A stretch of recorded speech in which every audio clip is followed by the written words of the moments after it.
I want to start by talking, guys, about the what I call the controversial five, the nominees. Go ahead and put up their pictures, please, who may or may not make it. And there are people who say all five will make it, and people who say none of the five, and people who say some of the five, but have different perceptions.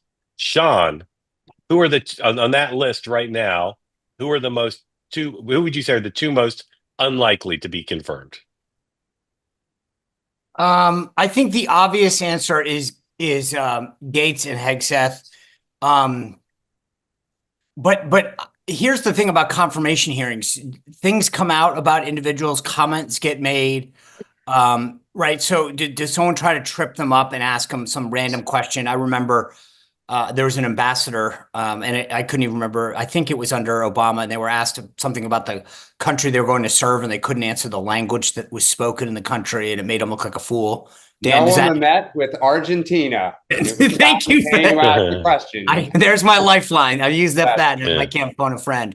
But anyway, I say that because it's obvious, right? But I also think that Trump has made it very clear that he wants especially Matt Gaetz to go through. And if you listen to the Sunday show, even the detractors are saying, I'm going to give him a shot. So I say that only because it's the conventional wisdom, but I still maintain that all five get through. Okay, Dan, which two do you think are most endangered? I think Hegseth is the most in danger by a lot. I think there's just going to be more of a drip, drip, drip, and we haven't, the focus hasn't even really gotten to some of his more controversial statements that he's made about who should and should not serve and the roles in combat. I actually think Gaetz is going to get through. I think MAGA is going to draw a line and dig in on this one. He's of them. I think they love that people hate him. And so I think there's going to be a staring match between those two camps.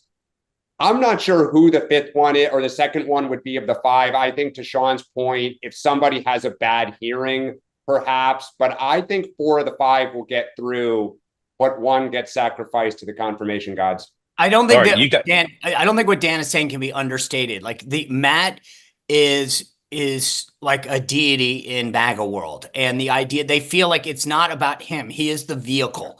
Whereas Pete is not. I mean, he's obviously a co-host on Fox and Friends Weekend, well liked. But he's not. He doesn't have because of the nature of the job. It's not like he's out there the same way that Matt was, going after DOJ and hearings and things like that. It's not, I'm not trying to compare the two in terms of their dedication to the cause, more that Matt has been able to be in hearings where he has these viral clips of him attacking folks from DOJ and going railing against them. So for that reason, I don't think that people care. And also the DOJ, they believe, is what was more weaponized than anything else. If you're not a DOD employee, contractor, or member of the military, you might not be as passionate about reform in DOD as people. Everyone in MAGA world knows what DOJ has done or not done.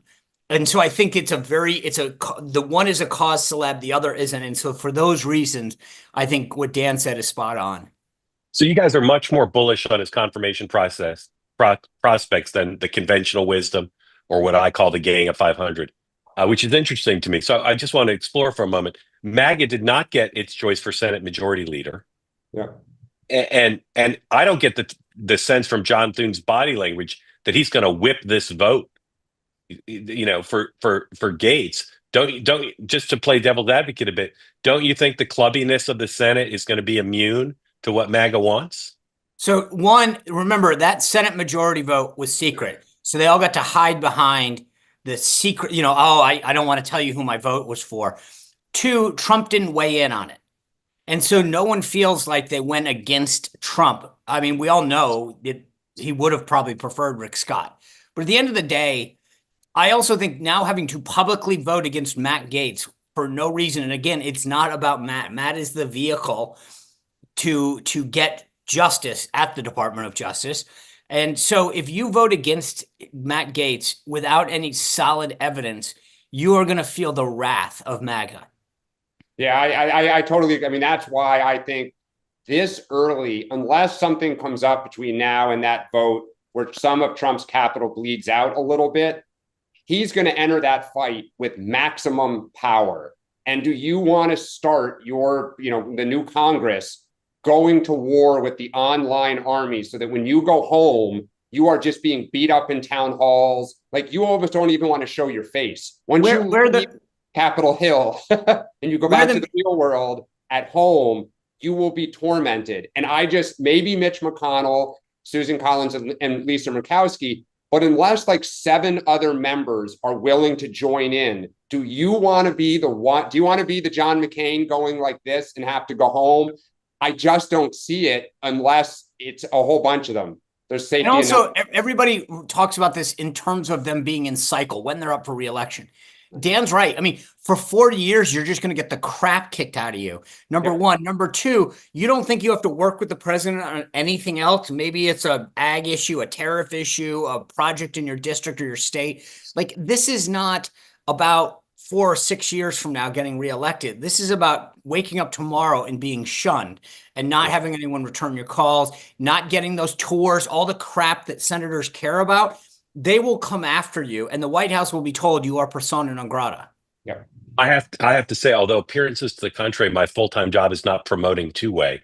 I will say all 3 of us are much more bullish on Matt Gaetz being confirmed than the rest of the media. Okay. So if you're watching this show, I would just point out to you, you're being given an opportunity to understand we might end up being wrong. But if he's confirmed, you've heard an explanation here that is not on offer in the rest of the media, which is not just biased against Trump, but tends to cover confirmation hearings of troubled nominees as if they're doomed until the day they either get confirmed or the plug gets pulled. So we'll see.